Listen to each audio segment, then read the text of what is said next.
इसलिए हमें परमात्मा ने जो है ये समझवाया है कि मक्का मदीना अमरनाथ चाहे काशी धाम छुड़ानी हो, सिवा गुरु के और जगत में ना करनी पूजा पानी हो।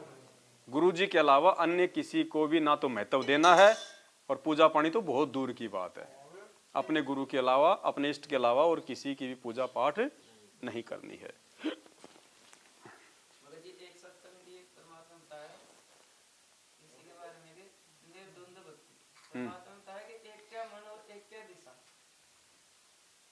थोड़ा यहाँ के बताओ लो, थोड़ा इधर आ जाओ। बंदी छोड़ सतगुरु रामपाल जी भगवान की जय हो। बंदी छोड़ सतगुरु रामपाल जी भगवान की जय हो। बंदी छोड़ सतगुरु रामपाल जी भगवान की जय हो। इस सत्संग में परमात्मा ने क्या बताया कि आपका एक कै दिशा और एक कै मन जब हो जाएगा तो निर्धुंध भक्ति आपकी चलेगी। निर्धुंध भक्ति के लिए परमात्मा बताया सुबह का नित्य नियम है, दोपहर की रमैनी मंत्र, अपने सुबह उठते ही पहले अपना मंगलाचरण, ये सब बताया। लेकिन निर्धुंध भक्ति का वहाँ पे भी परमात्मा ने थोड़ा सा भेद रखा, क्योंकि निर्धुंध भक्ति तभी होगी जब हम एक का मन कब होगा, जब एक ही भगवान होगा तो एक मन होगा। जब हम पतिव्रता धर्म पे होंगे तो तभी तो हम चल पाएंगे ना उस बात पे। तो शुरू में तो दास ये सोचता था कि परमात्मा जब कहते थे कि भाई गीता और वेदों को समझना तो आसान है, लेकिन ये सत्संग समझना गीता जी से भी गूढ़ है, हाँ इनसे भी कठिन है। तो दास सोचता था सीधे सीधे होते हैं, इसमें क्या है।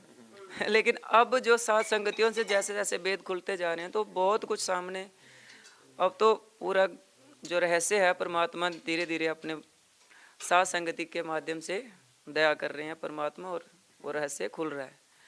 तो भगत जी धीरे धीरे हम कहाँ पहुँच जाएंगे हमें खुद पता नहीं है, लेकिन यही बात है कि अपनी बुद्धि छोड़ के परमात्मा को समर्पण करना। क्योंकि आज भी परमात्मा सत्संग जो अभी चलाया था शाम को, तो परमात्मा ने उसमें कहा कि अपनी बुद्धि को फॉर्मेट करना पड़ेगा आपको। पुरानी सोच, जो हमारी सोच है उसको फॉर्मेट करना पड़ेगा, उसको मिटाना पड़ेगा। फॉर्मेट का मतलब मिटा देना, बिल्कुल डिलीट करना पड़ेगा। और फिर परमात्मा की जो बात है वो समझ में आएगी। बंदी छोड़ सतगुरु रामपाल जी भगवान की जय हो। भगवान की। आगे परमात्मा ने चौथा लिखवाया है, भाई नियम चतुरथ गुरु की आज्ञा, चाहे काट के शीस चढ़ाना हो। नियम चतुरथ गुरु की आज्ञा, चाहे काट के शीस चढ़ाना हो। दान धर्म चाहे यज्ञ हवन हो, सतगुरु से आज्ञा पाना हो। सतगुरु से आज्ञा।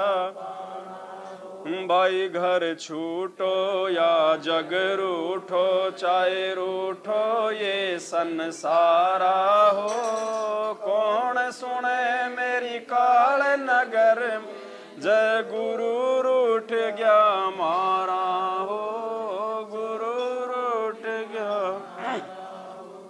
भाई नियम चतुरथ गुरु की आज्ञा, चाहे काट के शीस।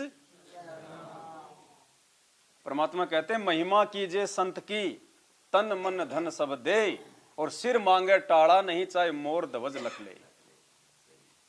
कहते हैं जब सतगुरु की, और शीश देगा कौन, जिसको सतगुरु की पहचान हो जाएगी। और शीश देने का मतलब ये नहीं कि भाई गुरु जी हमसे हमारी गर्दन मांगेंगे, नहीं। शीश देने का मतलब परमात्मा ने बताया कि नियमों के ऊपर मर मिट जाओ। ये नियम निभाने के वास्ते अगर तुम्हें गालियां खानी पड़े, तुम्हारे को मार सहनी करनी पड़े, माता बहनों को यदि जो है घर से बाहर निकलना पड़े, जैसे बहुत सारे भाई इस भक्ति से बड़े वो दुखी होते हैं, अपनी पत्नी को बहुत ज्यादा वो प्रताड़ित करते हैं, तो परमात्मा ने कहा कि अगर ज्ञान समझ में आ गया तो घर छोड़ना भी स्वीकार कर लो, जो है मीराबाई की तरह, फिर रखवाड़ा परमात्मा बन जाएगा। कहते पतिव्रता सुनी नहीं, समर्थ घर सोच। अगर वास्तव में वो भगत है और यदि वो परमात्मा के लिए यदि वो कोई त्याग वो कर रही है, तो गुरुदेव ने बताया कि पर जो है फिर वो परमात्मा कोई मतलब वो नहीं है, उसके घर में जो है सोच बन जाती है, फिर वहां पे देख नहीं सकता परमात्मा फिर अपनी आत्मा को उन दुखों में। रामपाल जी भगवान की, भगवान की।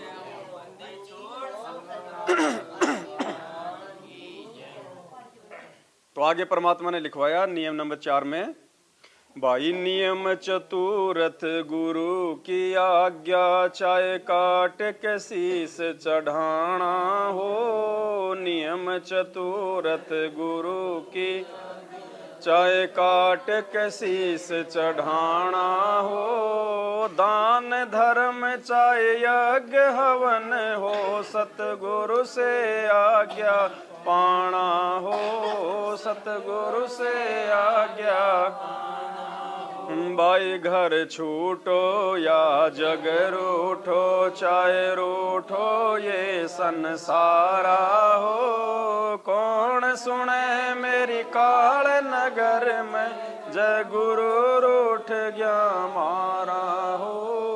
गुरु तो इस भक्ति मार्ग में हमें परमात्मा ने समझाया कि गुरु की आज्ञा सर्वप्रथम है। अगर शीश मांगे तो भी तुरंत उसी समय बिना सोचे समझे। दान धर्म चाहे यज्ञ हवन हो, सतगुरु से आज्ञा, क्योंकि दान केवल सुपात्र को दिया जाता है। और परमात्मा ने हमें बताया कि जहां पे दान धर्म और यज्ञ हवन की बात आती है, किसी भी पूजा पाठ की बात आती है, तो सबसे पहले अपने गुरुदेव से उसकी आज्ञा लेनी नितांत आवश्यक है। और आज नासमझी में देखो हम कितने हम पीछे चले गए। ये सब कुछ ये काल प्रक्रिया है, हम भक्तों की परीक्षा थी जिसमें हम धड़ाधड़ नीचे गिरते जा रहे हैं। और यहाँ परमात्मा ने ज्ञान गंगा पुस्तक में 4 नंबर नियम में लिखा भी है, गुरु आज्ञा का पालन, गुरुदेव की आज्ञा के बिना घर में किसी भी प्रकार का धार्मिक अनुष्ठान नहीं करवाना है। गुरु बिन यज्ञ हवन जो कर ही मिथ्या जाए, कभू न फल ही।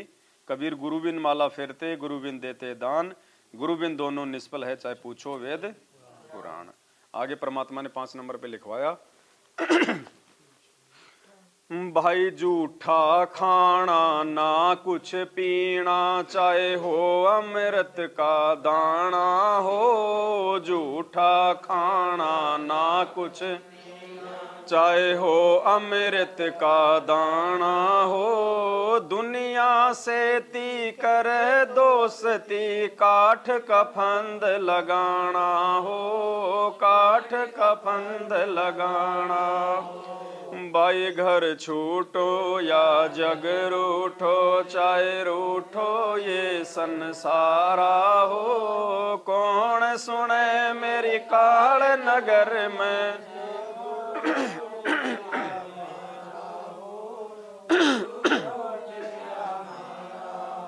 तो अगला नियम क्या है परमपिता परमेश्वर जी का, झूठा खाना ना कुछ पीना, चाहे हो अमृत का दाना हो।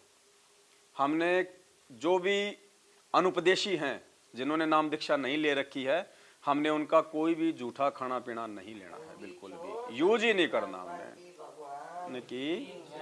और दुनिया से ती करे दोस्ती, काठ का फंद लगाना हो। भक्ति मार्ग में आने के बाद में यदि हमारे संपर्क भी हों तो केवल हमारे भगत भाई बहनों तक ही हों। ठीक है, रिश्तेदारी है, यार दोस्ती है, कोई समाज के काम है, तो परमात्मा ने बताया कि वो भी करो, लेकिन केवल उस काम तक ही सीमित रहो। जैसे वो काम की बात हो गई तुरंत उठ के चल दो, ये नहीं कि फिर वो गप्पे सप्पे लगाने शुरू कर दिए। कहते हैं अगर तुम भक्ति मार्ग में आने के बाद अगर दुनिया वालों से, अगर जगत वालों से अगर तुम दोस्ती बढ़ाओगे तो तुम्हारे मन में आज नहीं तो कल विक्षेप आएगा ही आएगा, और तुम्हें वो परमात्मा से दूर करेंगे। क्योंकि लोगलाज बहुत भयंकर चीज होती है। परमात्मा कहते हैं ना कि मालिक की अपनी एक वाणी है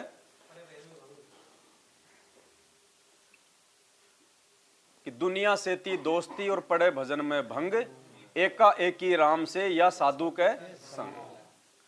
दुनिया वालों के साथ में यारी दोस्ती मित्रता, फालतू का उठना बैठना, गप्पे मारना, इसलिए तो परमात्मा ने मना किया कि ना ताश खेलना ना ताश को देखना।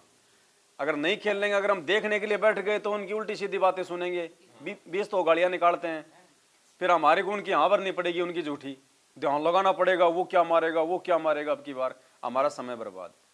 तो मालिक ने कहा कि हमने उनके पास में बैठना ही नहीं है। या तो अपना कोई भगत भाई है अपना उसके पास बैठो। आजकल तो मोबाइल हो गए, कहीं अपने अगर फ्री हो बातचीत करनी है तो अपने मोबाइल पे कोई परमात्मा की चर्चा कर लो। या फिर वैसे परमात्मा ने कहा कि आपको जो मंत्र मिला हो अपना उसका सुमरण कर लो। अपने खेतों में चले जाओ, घूमते रहो, कोई अपने छत पे टहल लो, आरती के समय आरती कर लो, अपना मंत्र कर लो। अब इतना टाइम होता है, फिर गुरु जी का अपना सत्संग सुन लो। फालतू में किसी के साथ में यारी दोस्ती मित्रता बड़बड़बाजी नहीं करनी भक्ति मार्ग में आने के बाद, अगर भगत बनना है तो। वरना वो दुनिया वाले तो फिर उनकी उल्टी रीति रिवाज है, अगर उनसे यदि हम दोस्ती बढ़ाएंगे तो कल को वो भी फिर हमारे को हर चीज के लिए न्योता देना, हमारे को प्रेशराइज करना, और कहीं न कहीं हम अपनी मर्यादा को तोड़ बैठेंगे। संत सजाने की सजा, ये ज्ञान गंगा है, पेज नंबर 116। देखो इस पे परमात्मा ने लिखा हुआ है, आदरणीय गरीबदास जी महाराज जी का जन्म पावन गांव छुड़ानी जिला झज्जर में श्री बलराम जी धनखड़ जाट के घर में हुआ। आप जी को पूर्ण ब्रह्म कबीर परमेश्वर सतलोक से सन 1727 में सहसरी आकर मिले थे तथा आप जी के जीव को सत्यलोक लेकर गए थे। पीछे से परिवारजनों ने गरीबदास जी को मृत जानकर चिता पर रख दिया था। उसी समय कबीर देव ने आप जी के जीव को वापस शरीर में प्रविष्ट कर दिया। उसके पश्चात आदरणीय गरीबदास जी भी परम पूज्य कबीर परमेश्वर की आंखों देखी महिमा जन जन को सुनाने लगे। जो भी दुखी प्राणी आप जी से उपदेश प्राप्त करता वही सुखी हो जाता। आप जी की बढ़ती महिमा तथा तत्व ज्ञान के सामने अन्य गुरुओं के अधूरे ज्ञान की पोल खुलने से आसपास के सर्व अधूरे ज्ञान युक्त गुरुजन आप जी से अत्यधिक ईर्ष्या करने लगे। आसपास के मुख्य मुख्य चौधरियों को उल्टी पट्टी पढ़ा दी, जिससे आसपास के गांव के आम व्यक्ति प्रभु कबीर के प्यारे बच्चे आदरणीय गरीबदास जी से जो है वो घृणा करने लगे। अब परमात्मा ने लिखा फिर आगे, दिल्ली के बाजिदपुर में आपका एक भगत रहता था, उससे भी पूरा गांव ईर्ष्या करता था। उसकी प्रार्थना पर आप जी कुछ दिन वाजिदपुर में ठहरे। उसी समय टिड्डी दल ने आसपास के क्षेत्र में बाजरे की फसल नष्ट कर दी, परंतु आप जी के सेवक की फसल को कोई हानि नहीं हुई। सभी ग्रामवासी संत गरीबदास जी की महिमा से बहुत प्रभावित हुए तथा ज्ञान को स्वीकार करके अपना आत्म कल्याण करवाया। आप जी के आदेश से आपके भगत ने उस बाजरे को पूरे गांव में बांट दिया तथा गरीबदास जी के बार बार मना करने पर भी कुछ बाजरा बैलगाड़ी में डाल दिया तथा कहा कि प्रत्येक पूर्णमासी को आप जो भंडारा करते हो कुछ दान आपके दास का भी हो जाएगा। भक्तों की श्रद्धा को रखते हुए आप जी ने स्वीकृति प्रदान कर दी। आदरणीय गरीबदास जी के 4 लड़के तथा 2 कन्याएं संतान रूप में थी तथा लगभग 1300 एकड़ जमीन के स्वामी थे। उसी बैलगाड़ी में बैठकर आप गांव छुड़ानी को चल पड़े। रास्ते में गांव काणोदा के पास बैलगाड़ी पहुंचते ही पहले से सुनियोजित षड्यंत्र स्वार्थी आचार्यों ने संत गरीबदास जी को घेर लिया, सर्व बाजरा लूट लिया तथा उसी गांव के चौधरी छाजूराम छिकारा को सूचना कर दी कि वह हिंदू धर्म का द्रोही पकड़ लिया है। चौधरी छाजूराम जी के आदेश से चौपाड़ में उनको बांध दिया गया। चौधरी छाजूराम जी को सरकार की तरफ से कुछ कानूनी अधिकार प्राप्त थे, 6 महीने की सजा, 500 रुपए जुर्माना तथा महादोषी को काठ में बंद करना। ये काठ क्या है? उन धर्म के अज्ञानी ठेकेदारों द्वारा पूर्व से उल्टी पट्टी पढ़े चौधरी छाजूराम छिकारा जी ने उस परम आदरणीय गरीबदास जी महाराज को काठ में बंद कर दिया। काठ में बंद करना एक प्रकार की कठिन कारागार की सजा थी। दोनों पैरों के घुटनों से ऊपर 2 काठ के मोटे डंडे बांधकर दोनों हाथों को पीछे बांध दिया जाता था, जिस कारण व्यक्ति जो है बैठ नहीं सकता था तथा पीड़ा बहुत ज्यादा होती थी और पैर सूज जाते थे। बैलगाड़ी वाला खाली गाड़ी लेकर गांव बाजिदपुर वापस चला गया, जो गांव काणोदा से लगभग 10 किलोमीटर दूर है। सूचना प्राप्त होते ही बाजिदपुर गांव के कुछ मुख्य व्यक्ति तुरंत काणोदा पहुंचे तथा चौधरी छाजूराम जी से प्रार्थना की और समझाया कि यह कोई आम व्यक्ति नहीं है, यह परम शक्ति संपन्न है, आप इनसे क्षमा याचना कर लो। चौधरी छाजूराम जी बहुत ही नेक आत्मा तथा बहुत ही दयालु और नम्र हृदय का जो है व्यक्ति था। परंतु उन स्वार्थी तथा प्रभुता के भूखे गुरुओं ने उस पुण्य आत्मा श्री छाजूराम छिकारा जी को झूठी कहानी सुनाकर प्रभु के प्यारे बच्चे आदरणीय गरीबदास जी के प्रति अत्यधिक गलानी पैदा कर रखी थी, जिस कारण से चौधरी छाजूराम जी ने बिना कारण जाने ही सजा प्रारंभ कर दी थी। बाजितपुर के भक्तों की प्रार्थना मानकर आदरणीय गरीबदास जी को छोड़ दिया। आदरणीय गरीबदास साहिब ने कुछ नहीं कहा तथा अपने गांव छुड़ानी आ गए। कुछ नहीं कहा उन्होंने, बोले नहीं वो। कुछ दिन उपरांत चौधरी छाजूराम जी प्रातःकाल फ्रेश होने के लिए जोहड़ पर गए तो उनके दोनों हाथ दो घुड़सवारों ने काट दिए। उसी समय उनके समक्ष अदृश्य भी हो गए। दो घुड़सवार आए और उस चौधरी के दोनों हाथ जो है वो काट दिए और उसी समय वो अदृश्य हो गए। इस दृश्य को तालाब पर उपस्थित कई व्यक्तियों ने भी देखा। बहुत उपचार करवाया परंतु दर्द तथा खून का बहना बंद नहीं हुआ। कई दिन तक बुरी तरह चिल्लाते रहे। फिर एक व्यक्ति ने कहा कि उसी संत गरीबदास जी के पास जाकर क्षमा याचना कर लो, वे दयालु हैं। परिवारजन उस चौधरी को घोड़े पर बैठाकर छुड़ानी ले गए। श्री छाजूराम जी के जाते ही आदरणीय गरीबदास जी के चरणों में गिर गया, क्षमा याचना की। संत गरीबदास जी ने आशीर्वाद दिया तथा नाम उपदेश दिया तथा आजीवन भक्ति करने को कहा। चौधरी छाजूराम जी ने कहा, दाता मेरे को आपके विषय में अत्यधिक भ्रमित कर रखा था, मुझे नहीं मालूम था कि आप पूर्ण परमात्मा आए हो। आदरणीय गरीबदास जी महाराज जी ने कहा कि मैं पूर्ण परमात्मा कबीर साहब का भेजा हुआ दास हूँ, उसी की शक्ति से आप ठीक हुए हो। मैंने आपको श्राप नहीं दिया था, आपका कर्म आपको मिला है। यदि यहाँ नहीं आते तो आपके परिवार पर और भी पाप का प्रभाव था, अब वह नहीं रहेगा क्योंकि आपने उपदेश प्राप्त कर लिया है। चौधरी छाजूराम जी ने अपने सभी परिवार को उपदेश दिलाया। आज भी उसी पुण्यात्मा छाजूराम के वंशज आदरणीय गरीबदास जी की परंपरागत पूजा करते हैं। लगभग सैकड़ों परिवार हैं जिन्हें छाजूवाड़ा कहते हैं। अब देखो परमात्मा ने फिर इसमें लिखा है कि तुमने उस दरगाह का महल नहीं देखा, धर्मराज के तिल तिल का रेखा। राम कहे मेरे साध को दुख ना दीजिए कोई, साध दुखाए मैं दुखी मेरा आपा भी दुखी होए। हिरणाकुश उदर विदारिया हम ही मार्या कंस, जो मेरे साधु को सतावे उसका खो दूं वंश। तो ये काट की जो ये सजा थी ये बहुत ज्यादा जो है पीड़ादायक होती थी। तो इसीलिए यहाँ पे लिखवाया है परमात्मा ने, भाई झूठा खाना ना कुछ पीना, चाहे हो अमृत का दाना हो। झूठा खाना चाहे हो अमृत का दाना हो। दुनिया से ती कर दोस्ती, काठ का फंद लगाना हो। भाई घर छूटो या जग रूठो, चाहे रूठो ये संसारा हो। कौन सुने मेरी जय गुरु रूठ गया मारा हो।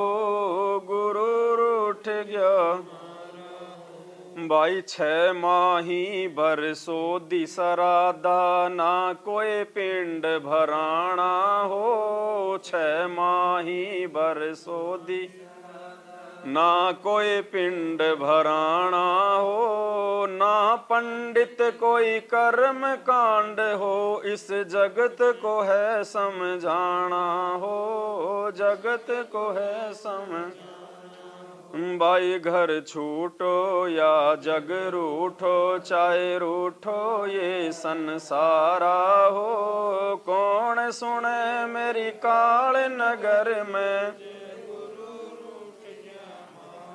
हो। गुरु रूठ गया मारा हो। तो परमात्मा ने हमें समझाया है नियमों में कि किसी की भी जब मृत्यु हो जाती है उसके उपरांत हमने उनकी कोई भी परंपरागत पूजा पाठ नियम धर्म क्रिया कुछ नहीं करनी है। नॉर्मल तरीके से हमने सारे काम करने हैं। वो सारा सब कुछ परमात्मा ने शंका समाधान की पुस्तक में भी विस्तार से लिखवा रखा है और ज्ञान गंगा में भी परमात्मा ने अपने नियमों में सारी बातों को विस्तार से लिखा हुआ है। जब तक हम इन प्रत्येक नियमों को इन क्रियाओं को फॉलो नहीं करेंगे और इनको फॉलो करने के लायक हम तभी बनेंगे जब हम पहले परमात्मा के ज्ञान से भली भांति हम परिचित हो जाएंगे। तभी हमारे अंदर दृढ़ता आएगी, हिम्मत आएगी, संघर्ष की जो है भावना आएगी। नहीं तो हम नहीं निभा पाएंगे। कोई भी कुछ बोलेगा, दबाएगा, भाई दबा देगा, तेरे को जमीन में हिस्सा नहीं देंगे, तू जो है मतलब भात नहीं भरेगा, हम तेरे को जमीन में हिस्सा नहीं देंगे, हम तेरे को मकानों में हिस्सा नहीं देंगे, तू बाप का ये कर्म नहीं कर रहा, तू गंगा जी नहीं छोड़ रहा। तो भाई उसको एक ही बात बोल दो, भैया जब मैं मेरी माँ के पेट में था तो मुझे क्या पता था कि बाहर मेरे 5 किलो आएंगे, 4 किलो आएंगे, मकान मिलेगा, या मैं कोई भिखारी के घर में आऊँगा। मुझे जो भी कुछ दिया परमात्मा ने मेरे संस्कार से दिया।